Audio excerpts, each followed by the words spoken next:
Yo, I'm Zander. I'm Tri. We're from across the culture, and welcome to Please Explain. We're gonna break some shit down that either of us is an expert in, and one of us who doesn't know as much is gonna ask a question about the shit. I'm going to lead off. We both exchanged articles. The one that he gave me was the Kanye Rants. Check that out in the description. Yep. My question is, how does H&M and Zara beat out Louis Vuitton in the sense that Kanye presents it? You'll know. You'll be able to explain that. And what does that mean for like a democratic culture, I guess? Yeah. Well, I feel like Kanye's goal with all of his creative product, but more so in clothing, because he talks about the shit a lot. Like when he was on Ellen, going crazy talking about, I think I can end bullying with some clothing design. People were just like, "What the fuck are you talking about?" But his understanding of clothing and creativity in general is that a select few people understand design when it comes to consumer product and how design can distinguish the consumer or make consumers feel like they're all a part of a product's like brand or identity. So he made the comparison between tech and clothing because tech has come so far in design that if you get any competing like large smartphone carrier, I got me. This is trash. This is an S4. It's a Galaxy S4. But no matter how broke or wealthy you are, if you own an Apple smartphone, and even if it's a different Apple phone to someone sitting next to you or someone you walk across the street, or that you pass on the street, there isn't anything about the phones that can distinguish you in terms of class. Like you won't feel like shit if you have the 6 and someone else has a 6S, whereas you can get some decent clothes from outlets like even Old Navy, Gap.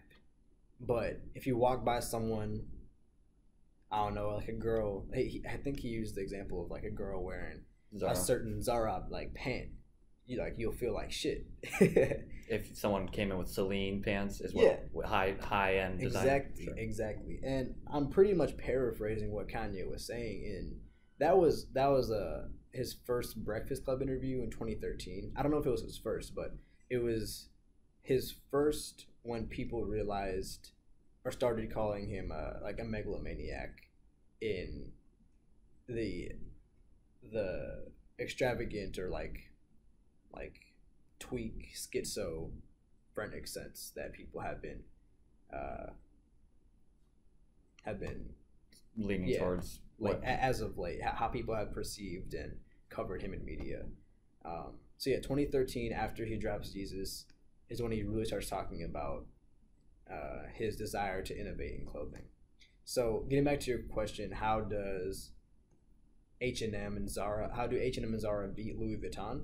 It's from my understanding, because I don't shop for clothes. I don't really, not that I don't, but I don't do it with the intentionality that Kanye and like dudes that spend hours on Hypebeast and shit would. But it seems to me that he's looking at outlets that are making high-end design more accessible, more affordable, and then going back to his idea of better clothing design stopping bullying. If you can make clothing an industry where good design is accessible to anyone, and you can't distinguish class simply based off clothing, which it is shifting toward. Like it's part of the appeal of Jordans. Like anyone can rock super nice sneakers regardless of how broke you are. And maybe it's inverse there because you kind of know, like, a lot of broke niggas that do rock Jordans. You know, it's like some shit like that. But yeah, more accessible quality design in clothing could, on a surface level, especially like amongst consumers, and class discrimination, or at least work to alleviate that issue. Very good. Yeah. So I'm reading Anime Isn't Real Except on the Internet and It's Driving Me Mad by Tree, sitting right next to me. And he talks about a lot. It's packed. His writing is really a stream of consciousness. But I did want to ask about, it's going to start specific and then it can be broader. So why do you think the adaptation of Ghost in the Shell with, that's what it's called, right? Mm-hmm. With Scarlett Johansson, why do you think it's trash? And do you fear more American or Western adaptations of anime? And maybe you could start with giving me a background on Ghost in the Shell. I don't know shit about it. So, yeah. Clarification. I don't think it's trash. Okay. Because I haven't seen it. Here, What? yeah, here. Hey, yeah, Okay, yeah, okay, right? okay. That's the thing. And this opens up a different door of like how I think about anime. Okay.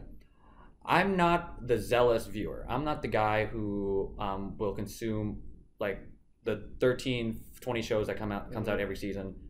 There is a group for that. Yeah. There are people. To be fair, he didn't go in on the movie. He just mentioned it was new and an adaptation of an anime. So. Okay. In terms of story, this is what I've heard from the critics that I trust. It's a firm piece of mediocrity. It is so formulaic and stuck in like copying old sci-fi pillars like RoboCop and Blade Runner that it's just a good thriller if you're not going to think about it too much. Mm-hmm. Why it's trash? At first, I thought it was trash as a thing, as a whitewashing thing, or as that sort of thing. But now I've come to see it as a very good portal into talking about what it means for us to pay attention to like these commercial storytelling, and giving it assigning it value, and saying, oh, it's trash because it has this and that, and even the whitewashing part that has its own layer because some background on Ghost in the Shell. The character is a cyborg android sort, and so that's Scarlett Johansson. Yes, Scarlett Johansson or Motoko Kusanagi, the original character. Damn. Yeah, and that opens up a lot of talk about, well, if she's a cyborg, she could be any race. Yeah. But Japan is not a race; it's an ethnicity, which comes with its own cultures and stuff. Yeah. But it's again a robot, Japanese, so. But then there's also the idea that this movie was set in the future where anything could work, just like in Blade Runner. But the idea is, why is the default white? If the creators were really trying to make an argument that because it's an android, it could be anybody, a universal story, it would have been a stronger argument if they had a Mongolian person, a black person, a Madagascarian person. I don't know, I'm just throwing out some countries. But it would have been a stronger idea. But because they chose a white person, it just seems like such a weak argument of how universal this is, because the universe is not white. It's actually... I don't know the stats. I would like to think that the world, whiteness is actually in the minority. Yeah. Right? Mm-hmm. And so... if you think about... I won't get into numbers. It's pretty easy. Just like India, China, the continent of Africa. But this is Hollywood. This is a U.S. industry, not the... So... At the end of the day, like... the movie and entertainment industries of the countries and continent that I just mentioned are on the periphery of what is Hollywood, which is the core, or center of the globe. And this is where I get into the straight wedge of why I'm scared about Japan, because Japan and America have had this history of cultural exchange. Mm-hmm. But at this point, it's all I can't tell. It's like a willing theft. Like Japan is willing to give up their property to America and like let them do as they please. And the problem with that is it's the model minority, right? We Asians give to whiteness like our sort of our licenses, our ability to. Okay. Wow. Okay, so you think we're giving them whiteness permission to. You said willing theft. There's no such thing. So Yeah, so you feel like Japan is being bitched by the United States in terms of its cultural property, or it's like acquiescing, or Do you know that? Yeah, acquiescing. Do you know that autistic screeching meme? the kid that goes like yeah, And then there's the two businessmen shaking hands or something. nah, that's some different shit. Okay, but I thought you I were talking about the kid that was hitting the ball. there's this meme, autistic screeching. Two people. There are two businessmen. Xander will look it up later. But two businessmen going about their business, shaking hands, and there's this like third party that's like going because it's like a social justice warrior they're screaming about somebody else's business. Two people doing their own business, and this third party is like screaming about something that isn't their problem. Why is it autistic? It was based on a video or something like that where it's the internet, just like because the internet. Because the internet get that chance the rap. Damn it, not chance the rapper. Donald Glover. This would be a great blooper. I knew you know. I know you knew. Yeah, Childish Gambino. Yeah. But yeah, am I this artistic screecher look like screaming about Japan and America going out about their business? There's nothing wrong with it, or is there something going on where it's like Japan by acquiescing to America, or because the director of Ghost in the Shell said, "Oh, it's great that America did this. I give them my full approval," and so do a lot of Japanese people who don't understand what it's like to be an Asian American because they come from this homogenous country. So they give them permission, but that has effects here in America, where I don't know 6% of the population is Asian, and then that gets into a lot of things. Mm-hmm. The core idea again: will we see more adaptations like this?